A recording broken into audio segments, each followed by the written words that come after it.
স্বর্গের একমাত্র মহান সত্যময় ঈশ্বরের কাছে নিজেকে নত করে আজকে আলোচনা শুরু করি এবং আপনাদের প্রত্যেককে স্বাগত জানাই এবং আপনাদের সম্মান শ্রদ্ধা জ্ঞাপন করি যে আজকে আপনারা এই আলোচনায় অংশগ্রহণ করেছেন। তা আজকে আপনাদের জন্য এমন একটা বিস্ময়কর তত্ত্ব নিয়ে এসেছি, সেই আলোচনা শুনে আপনি হয়তো আশ্চর্য হয়ে যাবেন, স্তম্ভিত হয়ে যাবেন, কিন্তু প্রকৃতপক্ষে শাস্ত্রে আমাদের কাছে সেই সমস্ত আগেই উল্লেখ করেছে। আমরা প্রকৃত সত্য তত্ত্ব অনেক সময় বুঝতে না পারার কারণের জন্য আমরা বুঝতে পারি না বলে আমরা ব্যাখ্যাটা অন্যভাবে নিয়ে চলে যাই। তাই আজকে আলোচনা করব সেই সমস্ত আগের ঘটনা নিয়ে, যে সমস্ত আগের ঘটনা আদম এবং হওয়া এবং সৃষ্টির আরম্ভের আগে কি কি ছিল এবং কিভাবে ছিল সেই বিষয় নিয়ে আলোচনা করব। যেমন আগের ভিডিওতে আপনারা দেখেছেন যে এক অঙ্গে দুই রূপীর কথা, সে এক অঙ্গে দুই রূপীর পরবর্তী জেনারেশন বা কিভাবে তাদের বিভক্ত হয়ে গেল, কি কারণে বিভাগ হয়ে গেল, তার থেকে কিভাবে বংশ উৎপন্ন হলো এবং সেটা প্রসারণশীল সৃষ্টির আবির্ভাব হলো, যেটা শাস্ত্রেও লেখা রয়েছে, অনেক সময় আমরা বুঝতে পারি না। তাই আসুন আমরা সেই বিষয় নিয়ে যাব। তাই আজকে অর্থাৎ এই ডিসেম্বর মাসে যখন আমরা প্রবেশ করেছি, তখন বিশেষ করে সেই যারা খ্রিস্ট বিশ্বাসী বা বাইবেল বিশ্বাসী বা অনেকেই আমরা যারা অন্য ধর্মাবলম্বী লোক রয়েছি, সমস্ত কিছুই সেই সমস্ত বিষয় নিয়ে আমরা জানি যে প্রতি বছর খ্রিস্ট বিশ্বাসের এইভাবে তাদের উৎসব পালন করে, কিন্তু প্রকৃতপক্ষে তাদের মধ্যে যে রহস্য লুকিয়ে রয়েছে সেটা অনেক সময় তারা বুঝতে ব্যর্থ হয়। তাই আসুন আমরা দেখব যে যোহন 3:16 যে একজাত পুত্রের কথা বলেছে, এই যে একজাত পুত্র, এই একজাত পুত্র নিয়ে অনেক আলোচনা আমরা শুনেছি, কিন্তু প্রকৃতপক্ষে সঠিক উপযুক্ত সন্তুষ্টিজনক আলোচনায় আমরা পৌঁছাতে পারিনি। তাই আমরা সত্য তত্ত্ব প্রকৃতপক্ষে আমাদের জীবনে স্টোর করতে ব্যর্থ হই। তাই এই যে একজাত পুত্র অর্থাৎ যোহন 3:16 লেখা রয়েছে, কারণ ঈশ্বর জগৎকে এমন প্রেম করিলেন যে আপনার একজাত পুত্রকে দান করিলেন, যেন যে কেউ তাহাতে বিশ্বাস করে সে বিনষ্ট না হয় কিন্তু অনন্ত জীবন পায়। এই যে একজাত পুত্র, এই একজাত পুত্রটা কি, একজাত কেন বলা হয়েছে, এর তত্ত্ব নিয়ে মানুষ অনেকভাবেই বলে, অনেকভাবেই প্রচার করে, অনেকভাবে কেউ বলছে একটাই পুত্র ছিল ঈশ্বরের, কেউ বলে একজাত মানে একমাত্র পুত্র ছিল, আবার কেউ বলে পিতা রূপ নিয়ে এসেছিলেন পুত্রের, আবার কেউ বলে ঈশ্বর স্বয়ং পুত্র রূপে নেমে এসেছিলেন। এইরকম ভাবে আমরা দেখি, কেননা যোহন তার 1:14 লেখা রয়েছে না, সেই বাক্য মাংসে মূর্তিমান হলেন, সেই বাক্য মাংসে মূর্তিমান হলেন এবং আমাদের মধ্যে প্রবাস করলেন। এর তত্ত্ব মানুষ রহস্য বুঝতে পারে না, সেই কারণের জন্য সেটাকেই ঈশ্বর পুত্র রূপে নেমে এসছে বলে চালিয়ে দেয়। কিন্তু আজকে আমরা এর তত্ত্বে, এর রহস্যে আমরা আসব। তাই সত্য তত্ত্ব অর্থাৎ একজাত পুত্র জানতে গেলে আমাদের আগে আসতে হবে যোহন 1:10 এবং 11 পদ, খুব গুরুত্বপূর্ণ পদ। এই পদেতে অনেক কিছু উদ্ঘাটন করা রয়েছে। আমরা যদি একটুখানি ভেতরে প্রবেশ করতে যাই তাহলে বুঝতে পারবো এর মাহাত্ম্য কি রয়েছে।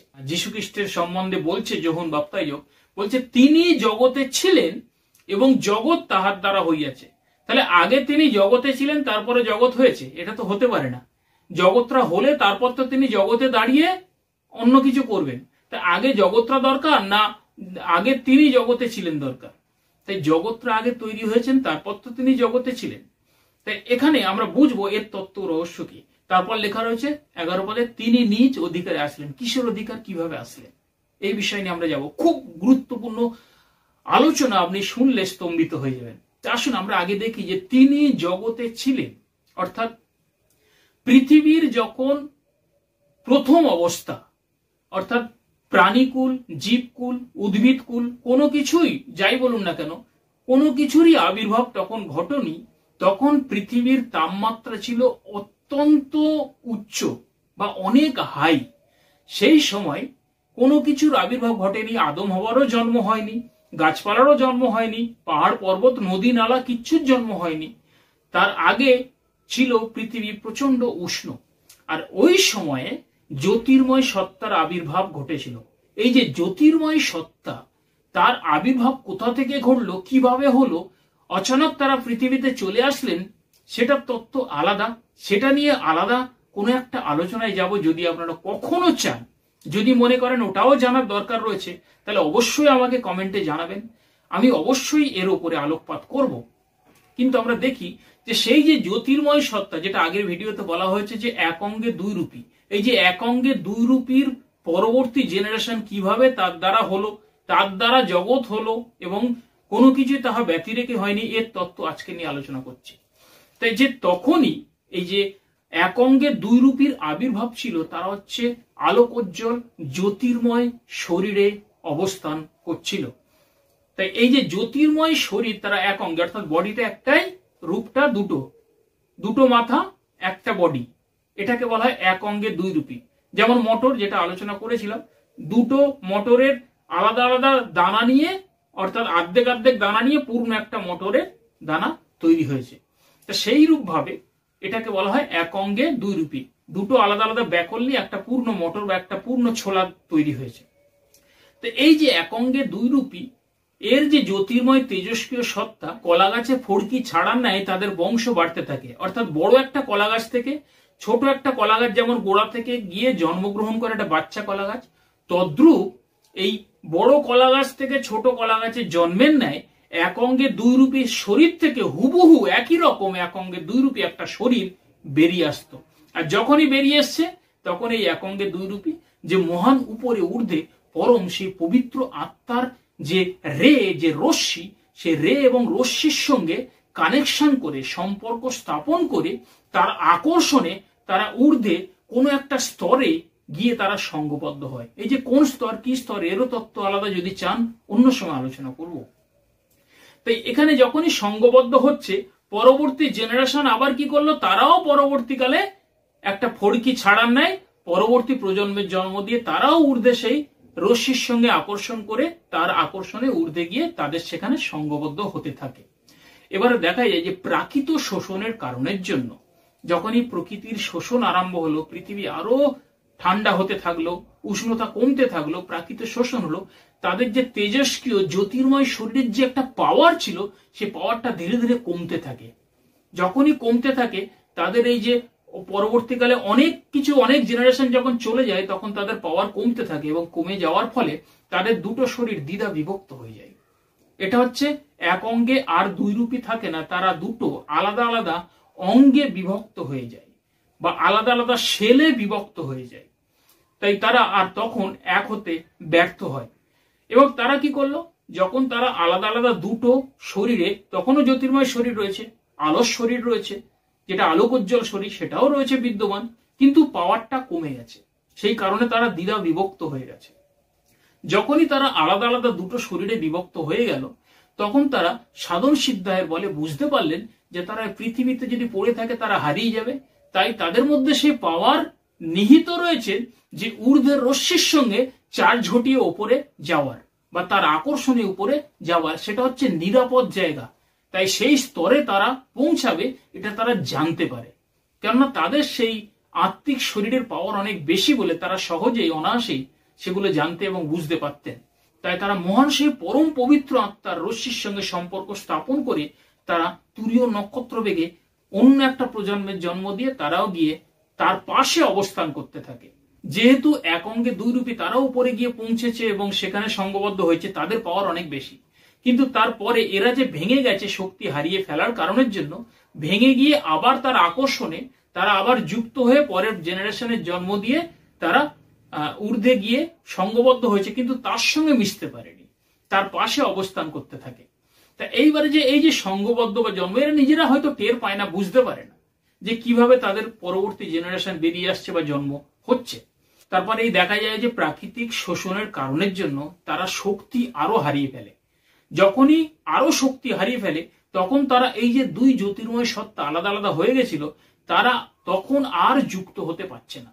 তখন তারা কি করে, দুটো আলাদা আলাদা দেহেতে আলাদাই অবস্থান করতে থাকে। তখন সাধন সিদ্ধায়ের বলেও তারা এক হতে পারেনি। তখন তারা কি হলো, ধীরে ধীরে প্রাকৃতিক শোষণে আরো শোষণ হওয়ার কারণের জন্য ধীরে ধীরে তাদের বডিটা আরো বিকৃত হয়ে আগুনের দেহে পরিণত হয়। সেই জন্য যিশু যোহন সম্বন্ধে বলছিলেন যে তিনি জ্বলন্ত জ্যোতির্ময় প্রদীপ ছিলেন, যেটা যোহন 5 অধ্যায়ে লেখা রয়েছে। আর তারপরে যোহনও বলছিলেন যে তিনি আমার পূর্বে ছিলেন, তাহার পূর্ণতা হইতে আমরা সকলে পাইয়াছি। তাই একজাতর যদি আমরা প্রকৃত অর্থ দেখতে পাই, এখানে আরেকটুখানি অপেক্ষা করুন, অবশ্যই আমরা পেয়ে যাব এর উত্তর। তো এখানে দেখা যায় যে সেই আগুনের দেহ যখনই আসলো তাদেরও সেই ধীরে ধীরে বংশ বৃদ্ধির কারণের জন্য ধীরে ধীরে তারা আরো আগুনের দেহটা বিকৃত হয়ে প্রাকৃতিক শোষণের কারণের জন্য পাওয়ার আরো কমতে থাকে বা ল্যাপস হতে থাকে। এবার পরবর্তীকালে পৃথিবীতে এই সমস্ত কিছু মানে বৈপরীত্যক শক্তির আবির্ভাব ঘটে গেছে বা বৈপরীত্যক সৃষ্টির আবির্ভাব ঘটে গেছে, গাছপালা ইত্যাদি এগুলো জন্মে গেছে। এবার গাছপালা ইত্যাদি এগুলো জন্মে গেছে, আর ওইদিকে ওদের ধীরে ধীরে বিকৃত হয়ে যাওয়ার কারণের জন্য নিজের শরীর তাদের মধ্যে ক্ষুধার উদ্ভব হয়। যখনই ক্ষুধার উদ্ভব হয় তখন যা সামনে তারা পায় সেগুলো খেতে থাকে।